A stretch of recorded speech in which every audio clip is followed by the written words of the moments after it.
Hi, and welcome to Steps to Strides and this explainer video with me, Connor Ratcliffe, musculoskeletal specialist podiatrist and senior lecturer. As always, no single source is entirely comprehensive and wider reading is encouraged, as there's always nuance in differing scenarios and presentations. Anyway, hopefully you're going to enjoy these videos and the often chirpier and slightly less verbose than me voiceovers within them. So thanks for watching. Enjoy. Hey everyone, and welcome. So, as clinicians, we're all pretty comfortable with progressing exercises, right? Adding more reps, more sets, maybe another day a week. But what about when it's time to move to a totally new, more complex exercise? How do we really know when our patient is ready to level up? Well, today we're going to dive into the principles of motor learning to build a solid framework that helps us figure out exactly when our patients are good to go. And this, right here, is the question we all face every single day in the clinic. We know the goal, we have the exercises in our back pocket, but the timing, when we make that jump, is absolutely crucial for getting the best outcomes. So how do we make that call with real confidence? Well, it turns out the answer isn't just a gut feeling. It's actually a really structured process that's grounded in motor learning theory. And by understanding these three distinct stages, we can create a clear, clinically reasoned path for our patients. So let's jump right in and break down that first stage.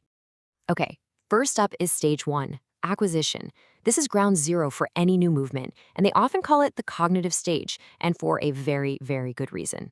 Think of this as the formal introduction between your patient and the exercise. They're learning a brand new skill, and their brain is just working overtime trying to figure out the basic what and how of the movement. This stage requires a ton of conscious effort. Your patient is thinking through every single step. Okay, what do I do with my foot? How do I keep my balance? This is where we see the most mistakes and the most variability. And don't forget, this applies to everything, even a seemingly simple exercise like a heel raise, especially if they're learning a new tempo or focusing on that eccentric phase for the first time. All right, so once the patient starts to get the basics, we move into the second stage, retention. This is also known as the associative stage. This is really the practice makes it better part of the process.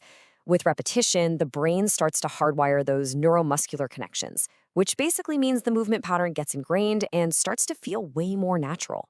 And during this stage, you'll start to notice a real shift. The focus isn't just on doing the exercise anymore, it's about refining it. You'll see fewer mistakes, the movement starts to look like their new normal, and, this is a big one, it takes up a lot less of their mental energy than it did in the beginning. And all that practice leads us to the final and honestly the most exciting stage, transfer, or the autonomous stage. This is our big green light to progress. By this point, your patient has it down. They have truly mastered that foundational skill. They can do it confidently, correctly, and they don't need you standing over them cueing every single rep. This mastery is what unlocks the door to a more demanding exercise. So the biggest takeaway here is this. When you see that the movement has become automatic, when it requires very little conscious thought from your patient, that's your sign. That is when you know they are officially ready to take on the next challenge. This just lays out the whole journey perfectly, doesn't it? We go from that high-effort learning phase of acquisition, we move through the practice and refinement of retention, and we land at that automatic performance in the transfer stage. This is the roadmap. Okay, so theory's great, but how does this actually look in the clinic? How does it help you and your patients on a busy Monday morning? Let's bridge that gap between theory and practice. Let's imagine a really common scenario. You've got a patient who needs to load their Achilles with a single leg heel raise, but their single leg balance is just not there. They can't do the exercise properly because they're too wobbly. Using our framework, the solution becomes crystal clear. We separate the skills. We don't try to teach balance and strength in the same breath. First, we have the patients acquire and retain that single limb balance, maybe using a wall for support. Once that balance becomes automatic, once it's in the transfer stage, then we can add the complexity of the freestanding heel raise. Here's another fantastic example. Let's say your end goal is a lunge. Well, instead of just throwing them into it, we can isolate the pieces. We could have them first master balance and control with something like single limb reaches, and at the same time, build some quad strength with knee extensions.